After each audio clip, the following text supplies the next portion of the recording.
ЮНЕСКО башуксанӡа Аԥсны асоциал-економикатә ҿиаразы апрограмма ӡырган иахьа. Уи аус аднаулон аҳәынҭқарра ахада иҿы иаԥҵо астратегиатә ҵаарадыррақәа рцентр.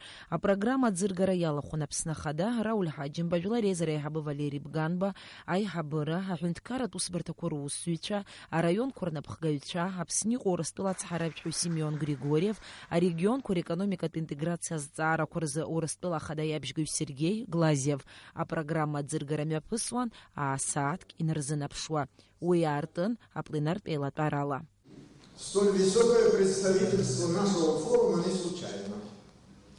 На нем нам предстоит публично ответить на, казалось бы, простой вопрос, что мы хотим. Ответ тоже простой. Мы хотим жить лучше. Но знаем ли, что следует понимать под лучшей жизнью? Что мы можем и должны сделать для того, чтобы жить лучше? И самое главное, способны ли мы мобилизовать, целенаправленно организовать себя так, чтобы жизнь в Абхазии стала лучше? На эти гнетущие наших граждан вопросы отвечает предлагаемая вам сегодня стратегия. Нам важно услышать ваше отношение к ней, вашу готовность активно и конструктивно участвовать в возрождении Отечества. И мы хотим услышать от наших высоких гостей их мнение, их отношения, их оценки. Хочу предоставить слово приветственное президенту Республики Абхазия Раулю Джунковичу Ҳаџьимба. Ҳарҭ ԥыҭракаамҭа аԥхьаҩ имҩаԥаҳгон уҩыза форум, аха ҳара иахьа имҩаԥаҳго афорум, ҳара ҳхатәы џьабаала, ҳара ҳхатәы потенциалла еиқәҳаршәаз астратегиатә абри адокумент сгәы иаанагоит зегьы абраҟа иахәаԥшыз ирбартә еиԥш иҟоуп аҭагылазаашьа. Ари зегьы ирықәшәуп ҳәа ҳазҳәом. Олег Нестор-иԥа данықәгылоз иҳәоит, уаҟа иҟоуқәагьы, агхақәагьы, арҭ зегьы хьааган ҳацымныҟәартә еиԥш, иара иҟоу аҭагылазаашьа уаҩҵас хәыҷӡак ҳацхраар, уаҵәтәи аҳәынҭқарра аҭагылазаашьа даҽакала ишеиӷьхо агәра шәсыргоит. Ари амҩа ҿыц, амҩа ҳазқәылаз, иҟалоит агхақәагьы, иҟалоит аихьӡарақәагьы, ҳарҭ уаҩҵас ҳаидгылан аус еиҵаҳуа. Агәра згоит, амҩа бзиаҳәан зегьы иаҳзаҳхәоит, аус маншәаларақәа ҟалартә еиԥш. Уважаемые коллеги, уважаемые гости, как я уже неоднократно говорил, потребность в выработке и реализации стратегических документов в различных областях, в первую очередь в сфере социально-экономического развития, назрела давно. При этом на протяжении многих лет деятельность нашего государства не опиралась ни на стратегическое видение, ни на соответствующие концептуальные документы.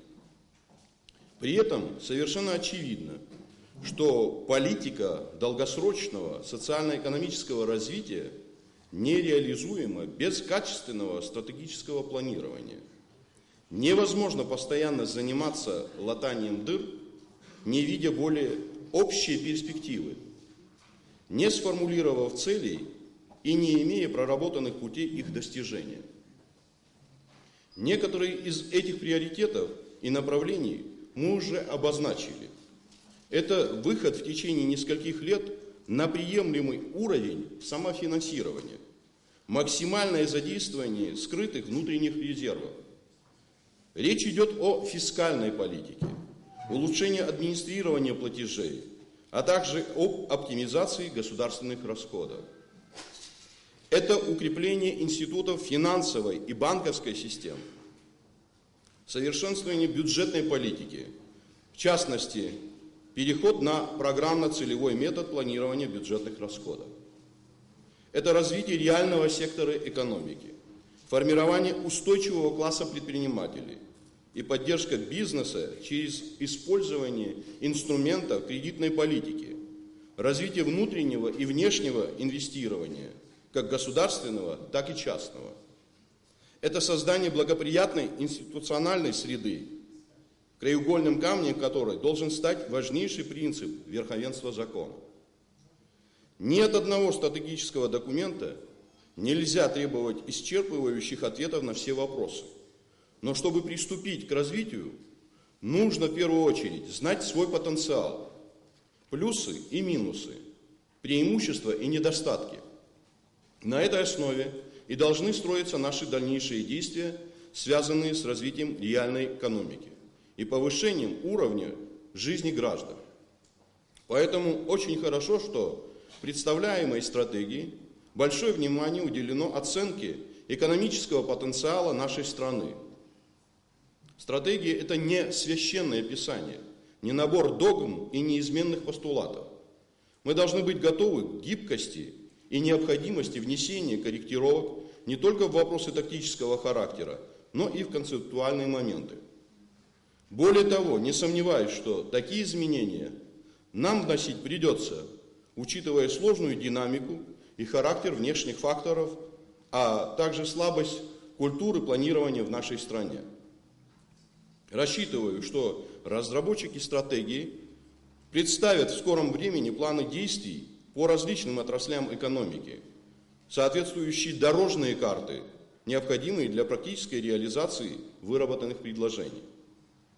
Чтобы достичь намеченных целей, мы должны много работать. Это самое главное.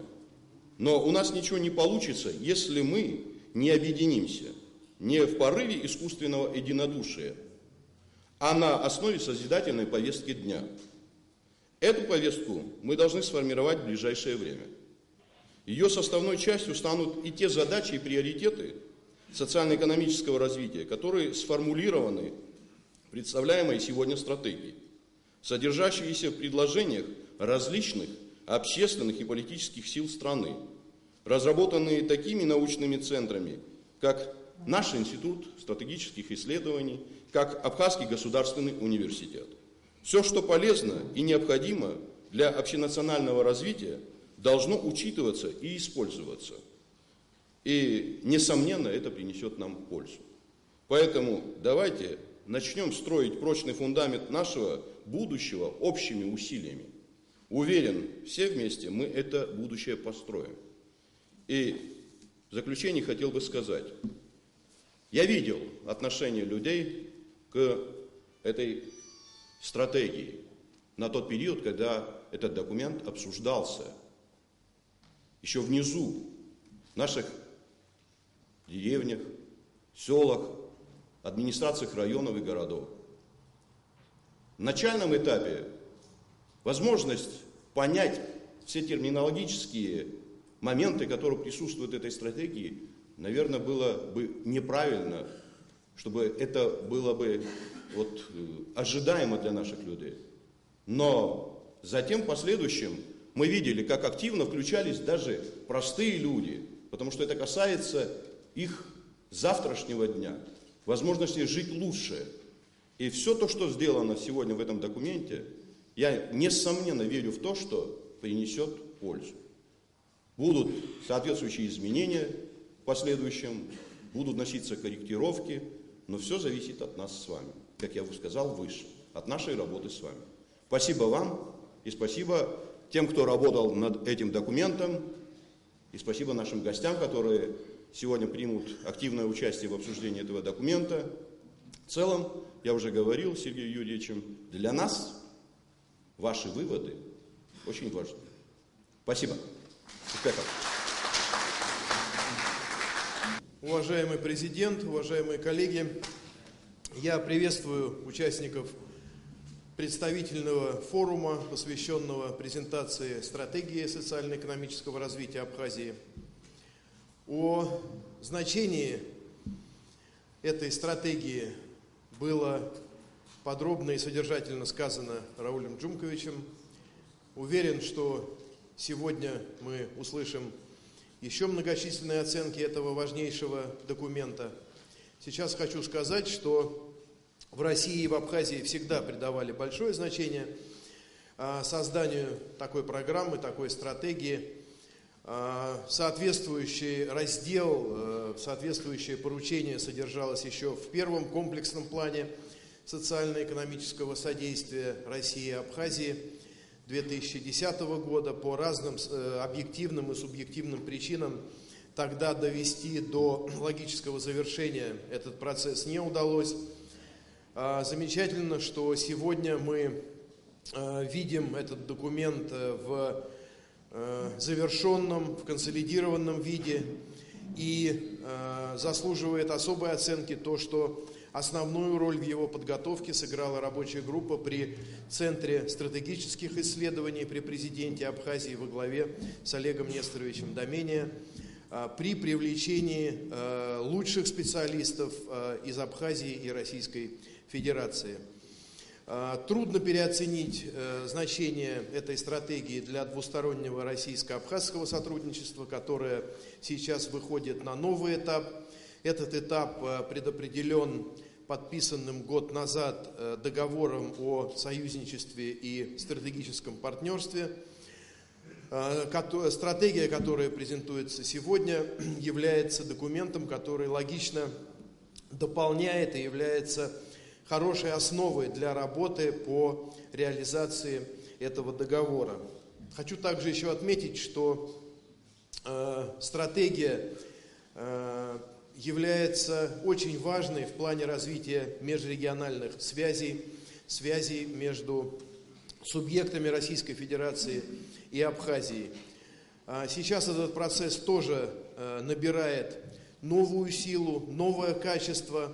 Отсеиваются те регионы, которые 5-6 лет назад подписали документы о сотрудничестве с Абхазией, но в реальности или не имели соответствующего потенциала, или не имели практической заинтересованности. И остаются такие регионы, как Татарстан, Нижегородская область, ряд других, которые на практике показывают то, что они заинтересованы в реальном всестороннем сотрудничестве с Абхазией. Хочу еще подчеркнуть важное значение того, что, как видно из названия сегодняшнего форума, стратегия социально-экономического развития Абхазии рассматривается в евразийском контексте, в контексте евразийской интеграции. Это главный тренд развития России, развития постсоветского пространства в настоящее время. И очень важно, я бы сказал, судьбоносное значение имеет то, каким образом Абхазия, экономика Абхазии будет вписана в этот евразийский контекст. Дорогие коллеги, в присутствии на сегодняшнем форуме всего практически руководства Абхазии, представительной российской делегации во главе с Сергеем Юрьевичем Глазьевым, многих экспертов, авторитетных экспертов из России и Абхазии, позволяет рассчитывать на то, что мы сегодня услышим и будем участниками плодотворной и полезной дискуссии. Желаю форуму успеха. Спасибо. Прежде всего хочу поблагодарить за приглашение меня лично и нашей небольшой, но я вам скажу, я уверен, весьма полезной для обсуждения делегации ученых и экспертов, работающих в ведущих научных учреждениях Российской академии наук, за участие в данном форуме. Для нас это очень интересно и с профессиональной точки зрения, и с содержательной. Я не первый раз в Абхазии бываю. Могу сказать, что вот эта инициатива по разработке долгосрочной стратегии, мы ее ждали давно. В общем-то, мы в России сейчас занимаемся стратегическим планированием. Наконец, вы знаете, принят закон о стратегическом планировании, и в нашей делегации есть эксперты, которые участвовали в разработке этого закона. Действительно, мир стремительно меняется, и в этих стремительных изменениях без целеполагания, которое опирается и на научную основу, и на понимание своих конкурентных преимуществ, ну и самое главное, на культурно-нравственные ценности, что в этой программе заложено, это крайне важно и необходимо для эффективного развития. Мы приехали как эксперты, то есть мы не претендуем на то, чтобы итоги нашего обсуждения были сразу материализованы в каких-то межгосударственных соглашениях или программах. Наши ученые, разумеется, знают всю договорно-правовую базу сотрудничества Абхазии с Россией. И очень важно, что программа исходит из продолжения развития такого стратегического сотрудничества и партнерства.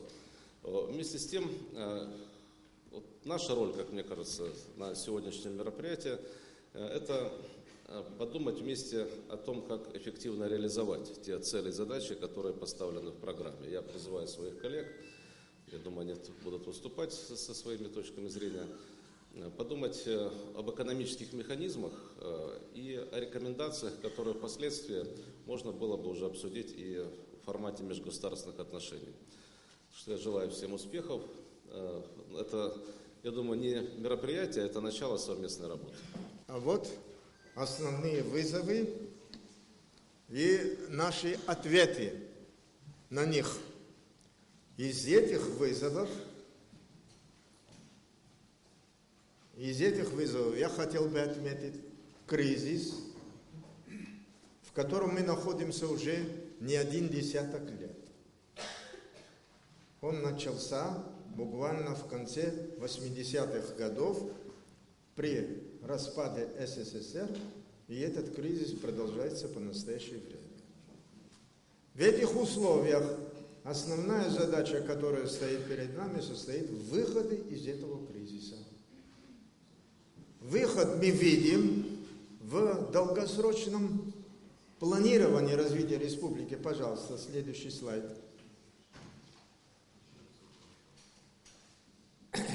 Социальное планирование предполагает как краткосрочное, среднесрочное, так и долгосрочное. В данной стратегии речь идет о долгосрочном планировании, ибо такое планирование является основой среднесрочного и краткосрочного.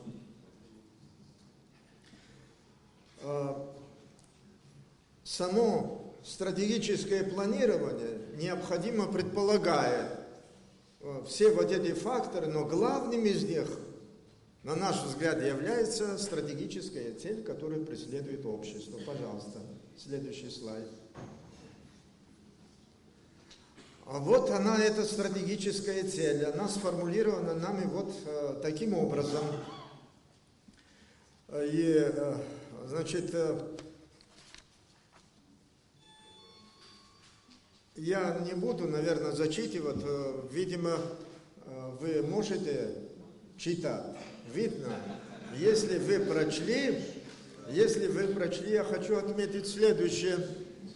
Такая стратегическая цель, она не только отвечает нашим национальным интересам Абхазии, она весьма гармонично вписывается в евразийский контекст, гармонично вписывается в, собственно, российский культурный контекст, ибо российская культура, она весьма существенно отличается от западной техногенной цивилизации. Современный мир делится на вот такие полюса, Запад и Восток, и вот Запад, например, исповедует так называемый Вашингтонский консенсус во главе с Соединенными Штатами Америки. То есть там исповедуется западная культура, западная цивилизация строится на парадигме единого управления миром во главе с Соединенными Штатами Америки. Это в конечном итоге ведет к так называемому плавильному котлу. А восточная парадигма, пекинский консенсус, строится на совершенно другой основе, на взаимосвязи и сохранении различия политических, экономических и культурных различий мироустройства.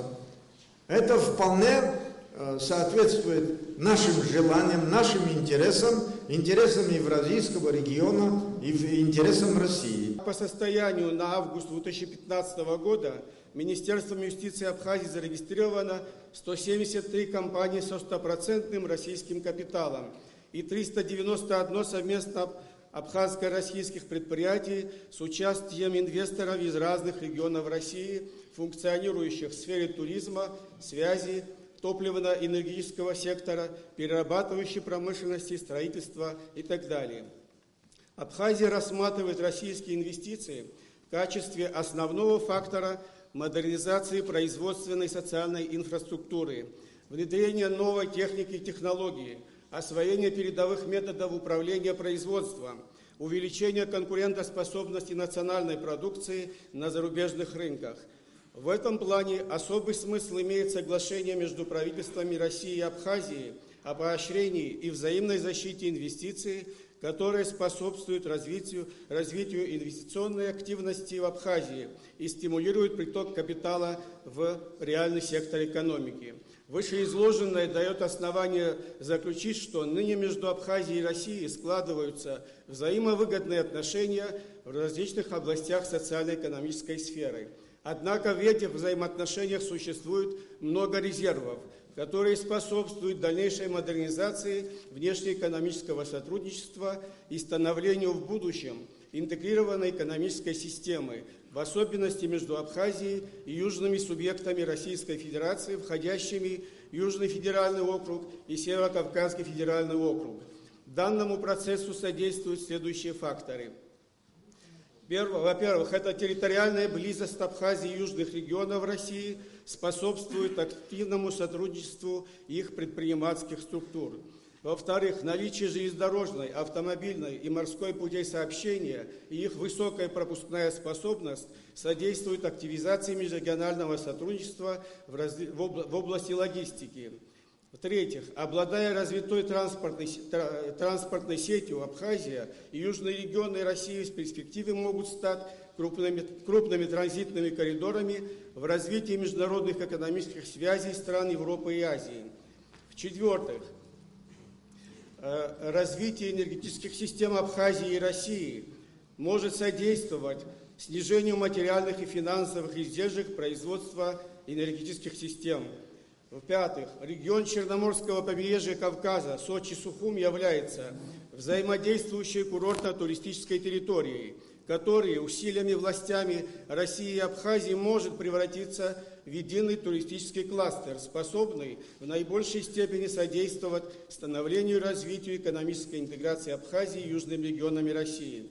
В-шестых, на наш взгляд, одной из интересных форм вложения инвестиций в экономику Абхазии могло бы стать создание в различных регионах Абхазии небольших филиалов российских компаний производственного и сельскохозяйственного профиля, что позволило бы модернизировать реальный сектор экономики Абхазии, увеличивать занятость населения и доходы общества.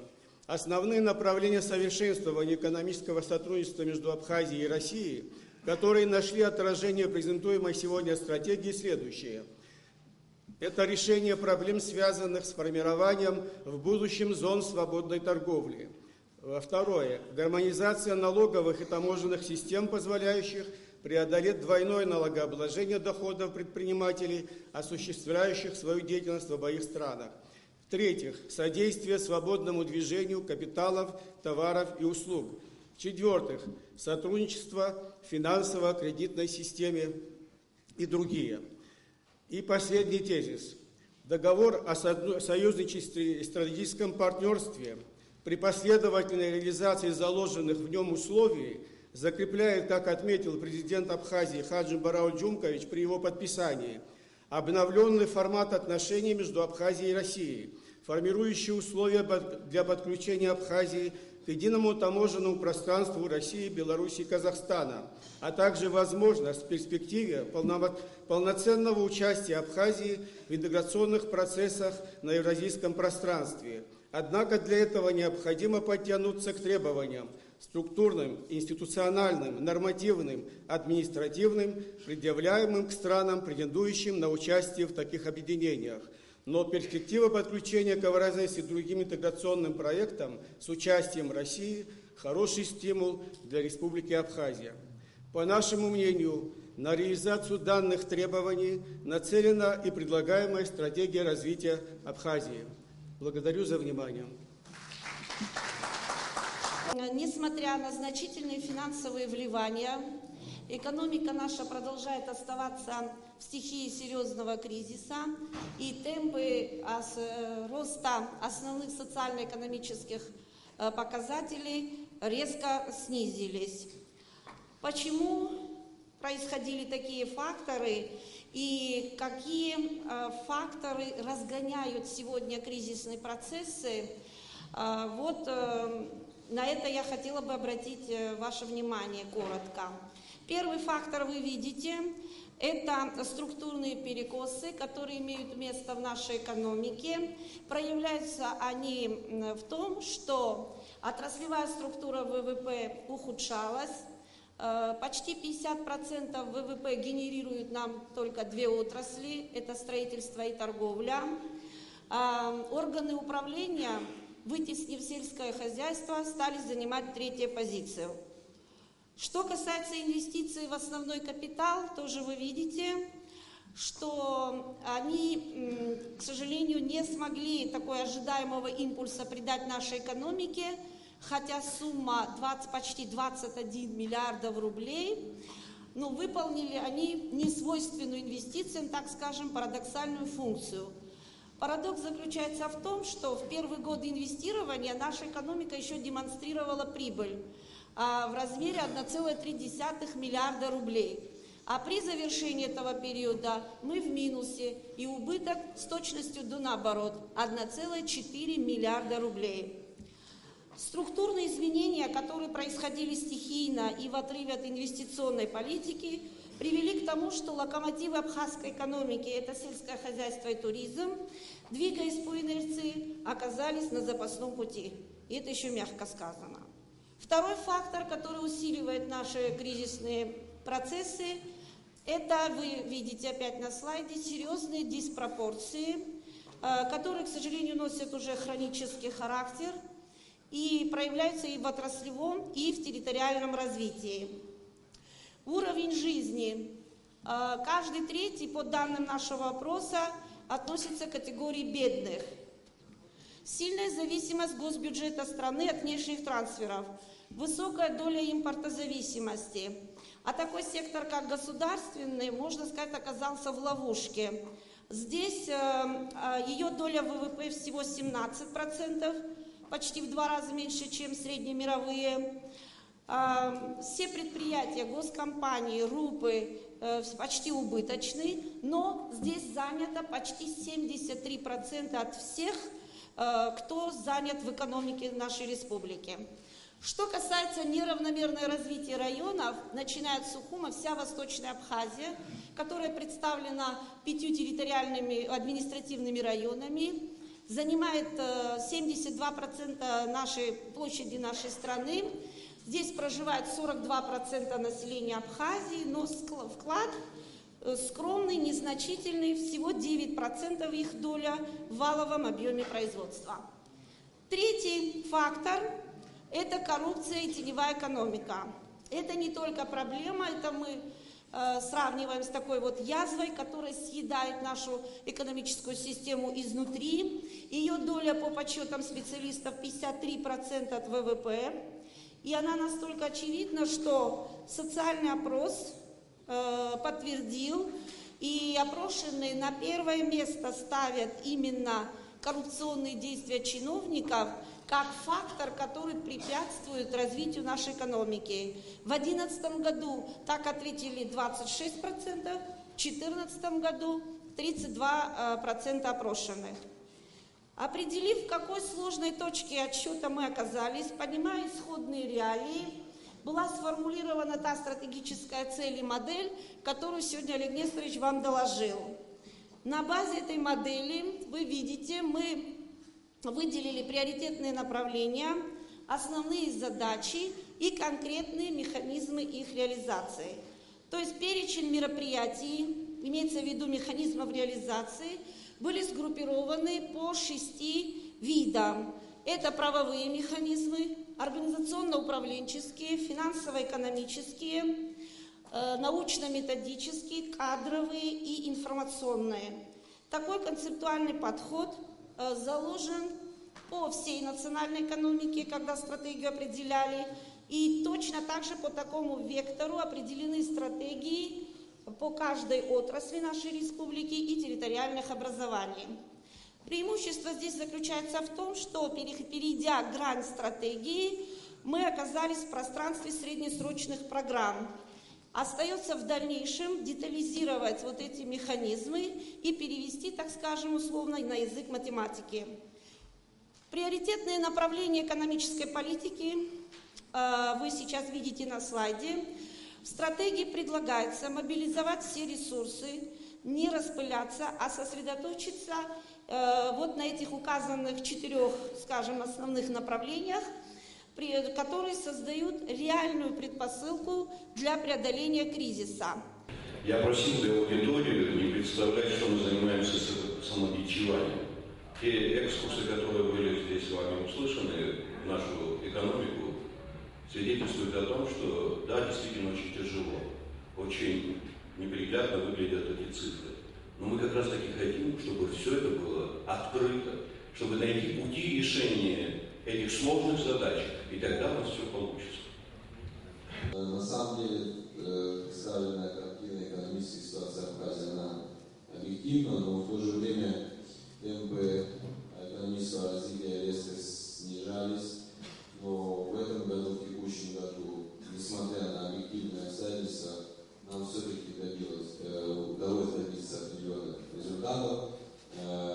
И в секторах экономики вот та диспропорция, которая была по прибыли предприятия, есть определенные там 32,8% перевыполнения всех показателей по прибыли.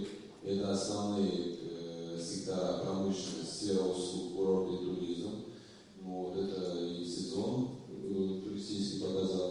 Потом, как много здесь вы говорили, инвестиции в основной капитал, 20 миллиардов рублей. На самом деле, немножко не соглашусь, когда тоже об этом говорили, это все-таки не инвестиции в основной капитал в экономическом понимании, это все-таки были инвестиции в социальную инфраструктуру. Они и не могли служить источником прироста экономического развития. Добрый день, уважаемые участники форума. Мы хотели вам представить 2 вероятных прогнозных сценария развития экономики Республики Абхазии до 2025 года. Значит, стратегия социально-экономического развития Республики Абхазия до 2025 года разработана как основополагающий документ, который определяет направление и механизмы перехода нашей республики к устойчивому социально-экономическому развитию на основе сочетания динамичного экономического роста с гармоничным развитием социальной сферы, а также эффективным и бережным использованием нашего уникального природно-ресурсного потенциала. В результате анализа достигнутого уровня социально-экономического развития республики, основных проблем и приоритетных направлений были определены 2 основных сценария развития экономики на долгосрочный период, которые будут являться наиболее вероятными в прогнозируемых на перспективу экономических условиях. Это инерционный и оптимальный сценарий развития. Для каждого сценария были подготовлены прогнозные расчеты основных показателей социально-экономического развития, включая прогнозы для контрольных точек 2020 и 2025 годов. Основными отличиями в реализации данных сценариев являются следующие. Они вам представлены на слайде, который вы можете видеть. В первую очередь необходимо отметить такие отличия, как интенсивность институциональных преобразований, уровень инвестиций в производственную и социальную сферу, динамику развития приоритетных отраслей экономики, а также количество реализуемых инвестиционных проектов и программ.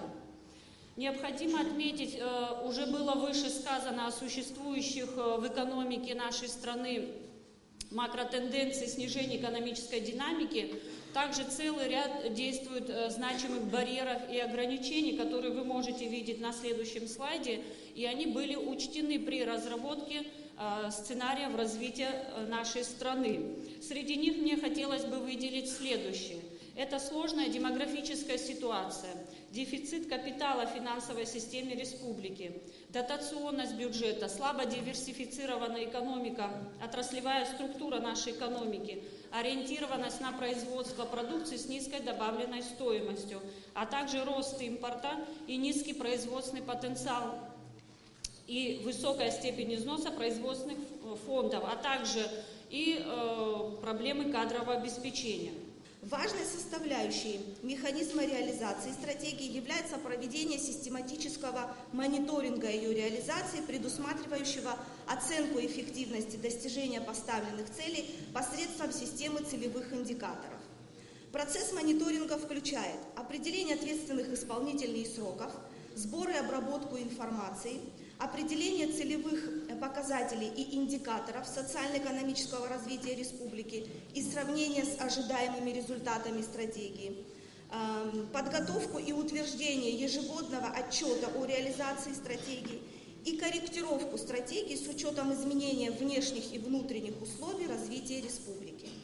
Что же мы будем иметь в результате? То есть каковы ожидаемые результаты от мониторинга стратегии, то есть каковы критерии оценки эффективности реализации стратегии? Это улучшение динамики основных показателей экономического и социального развития, качественное изменение отраслевой структуры национальной экономики, сбалансированное и устойчивое территориальное развитие республики.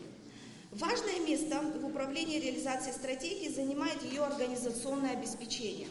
Необходимыми мерами по реализации стратегии являются учет мнения и информирование населения о ее реализации, решениях и действиях органов исполнительной и законодательной власти республики, изменениях нормативно-правовой базы, результатах мониторинга и осуществлении корректировок целей, задач, механизмов и мер стратегии. В соответствии с законом о государственном прогнозировании и программах социально-экономического развития Республики Абхазия стратегия выносится на рассмотрение Кабинета министров и утверждение президентом Республики Абхазия. Общее руководство и контроль за выполнением стратегии осуществляет Кабинет министров Республики Абхазия. Ежегодный отчет о выполнении стратегии выносится на рассмотрение Кабинета министров. Отчет о реализации стратегии сопровождается пояснительными материалами выполнения стратегических мероприятий с указанием разделов, по которым не достигнуты ожидаемые результаты, анализом причин невыполнения и выработки предложений по корректировке стратегии. Текст отчета о реализации стратегии публикуется в средствах массовой информации, как в республиканских, так и в других. Стратегия не гарантирует выполнение поставленных задач и получение ожидаемых результатов. Она не панацея, не самоцель, а средство достижения целей, преследуемой человеком. Именно от человека, от его моральных и профессиональных качеств, от его политической воли и понимания им своей ответственности за судьбу страны зависит, будет ли реализована стратегия. И самое главное, будет ли происходить процесс перехода к оптимальному сценарию развития Абхазии в предстоящие десятилетия. Для надлежащего администрирования демографической политики и выполнения всех вышеперечисленных направлений в полном объеме необходима соответствующая управленческая инфраструктура, предусматривающая: первое – создание органов, ответственных за реализацию демографической и миграционной политики на всех уровнях управления.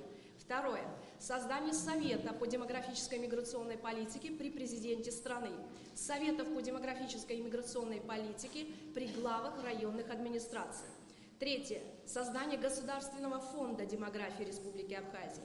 Четвертое – учреждение Государственного фонда поддержки семей и детей с отделениями во всех районах Абхазии.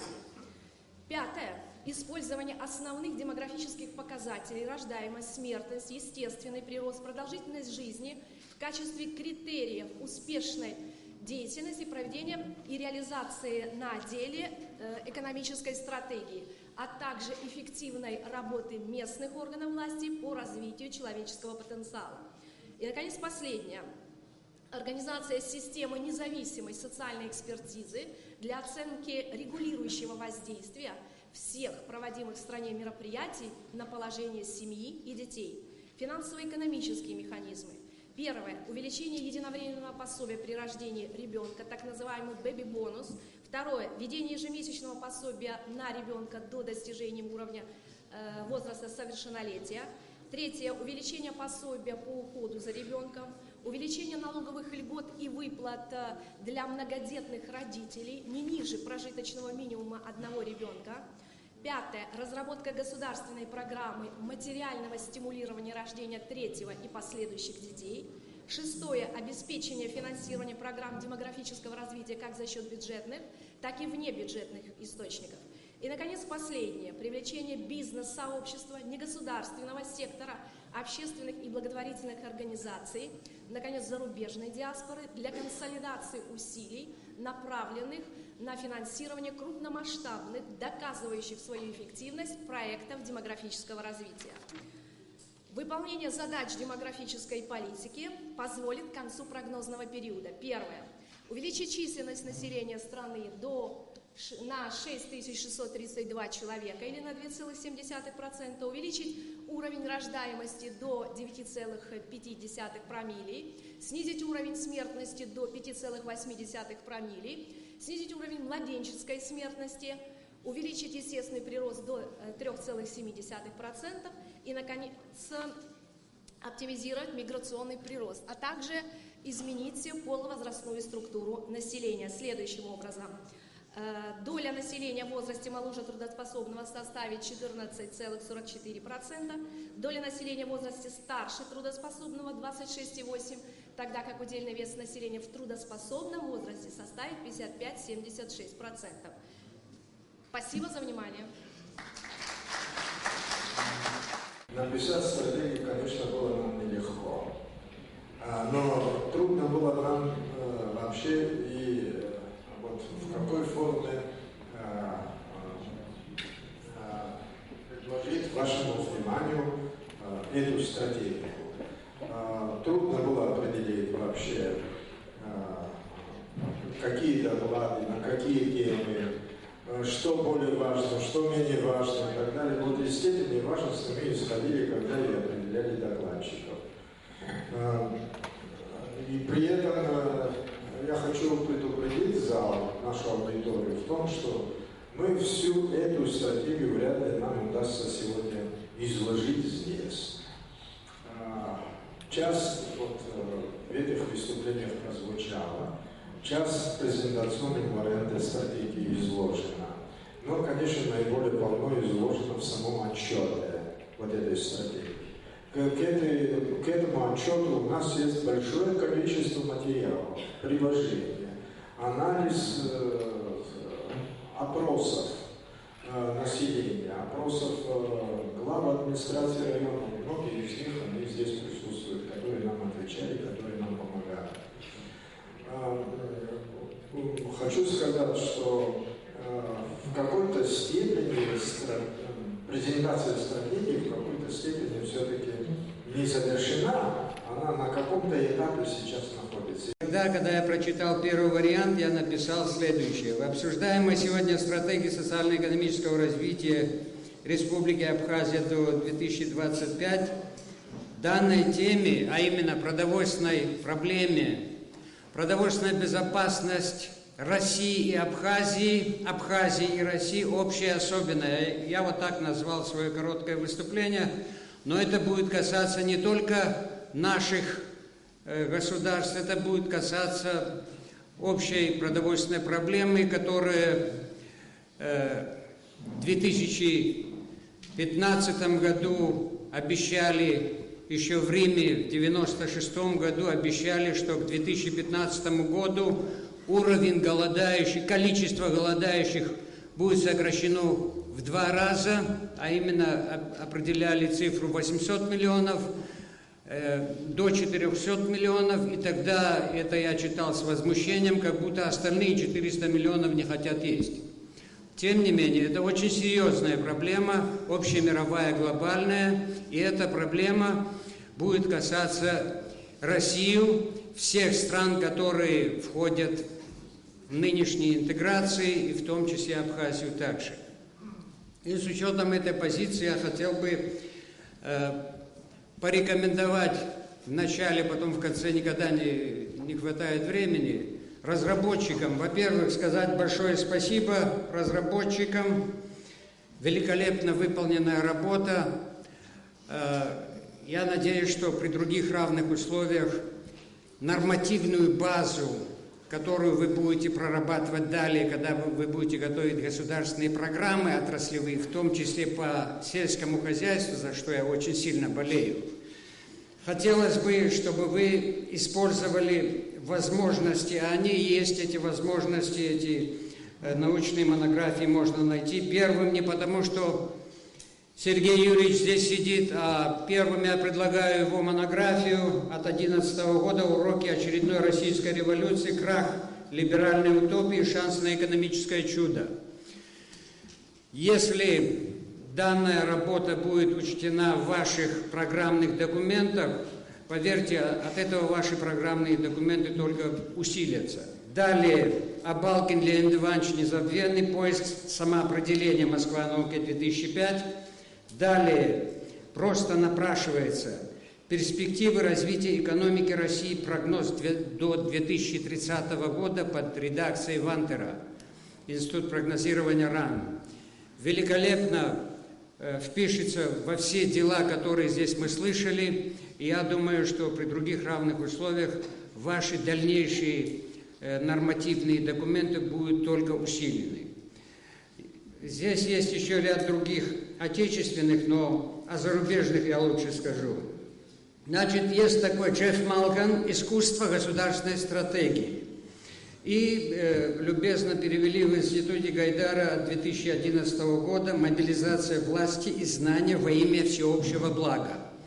Я думаю, что данная работа сыграет свою позитивную роль в ваших делах. Далее, Джереми Ривкин «Третья промышленная революция. Как горизонтальные взаимодействия меняют энергетику, экономику и мир в целом». И, конечно же, доклады Римскому клубу «Фактор 4», 1995 год, и «Фактор 5». 17 лет спустя профессор фон Вайтцекер и в «Факторе 5» его вердикт, который он вынес, я хочу, чтобы все это слышали, а вердикт очень простой. Чтобы обеспечить 7 миллиардов жителей планеты, имеющим на сегодня условиям среднего американца, необходимо иметь 5 планет, но у нас планета одна. Так что нам надо жить именно по возможностям планеты, а не тянуться за тем, что нам немыслимо. Инновационность присутствовала на всех этапах разработки стратегии. И это проявилось в следующем. Во-первых, в новые для республики идеи подготовки такого документа, который станет основой для разработки государственной программы развития страны. Можно говорить о достоинствах и недостатках стратегии, но она разработана, то есть мы имеем уже готовый результат. Страна получила систему координат и векторы движения. Вторым аспектом инновационности стало использование коллективом разработчиков научной методологии, которая объединила в себе эволюционный, комплексный, системный, сценарный и, что мне очень понравилось как редактору, социокультурный подход к исследуемым вопросам. Это позволило выявить общие проблемы и ограничения развития республики, сгруппировать их по отраслям и сферам деятельности, по административно-территориальным образованиям, оценить потенциал и имеющиеся ресурсы, сформулировать альтернативы, обосновать стратегические цели и задачи развития и, главное, предложить механизмы, методы и инструменты их достижения. Третьим инновационным аспектом стало применение на практике методов публичного обсуждения стратегии, которые позволили учесть интересы самых разных общественных групп. Можно сказать, что стратегия явилась результатом не только работы коллектива разработчиков, довольно сложной, кропотливой, абхазских и российских специалистов, но и многих довольно заинтересованных в разработке этого документа слоев и групп населения, представителей формирующегося в республике гражданского общества. Важным выводом комплексного анализа социально-экономического положения республики стал тот факт, что страна практически исчерпала доступные резервы предыдущего этапа развития. Для последующего развития необходимо изменить механизмы использования имеющихся ресурсов. И чтобы обеспечить экономический рост, следует опираться на передовые технологии в производстве, продвижении продукции, в управлении, которые позволят Республике Абхазия занять устойчивые конкурентные позиции. Концепция устойчивого развития предполагает соответствующую духовность, идейность людей, которые будут ее реализовывать. Например, если в концепции развития речь идет об экологии какой-то территории, какого-то пространства, то решение этих проблем экологии надо связывать с экологией сознания и души населения, которое в этом пространстве живет. Опыт всех успешно реализованных больших социальных программ свидетельствует о том, что все они своим успехом обязаны прежде всего хорошо продуманной социальной философии и своей социальной идеологии и, так сказать, корпоративной культуре. Приведу пример из деятельности одного результативного зарубежного политического деятеля Маргарет Тэтчер.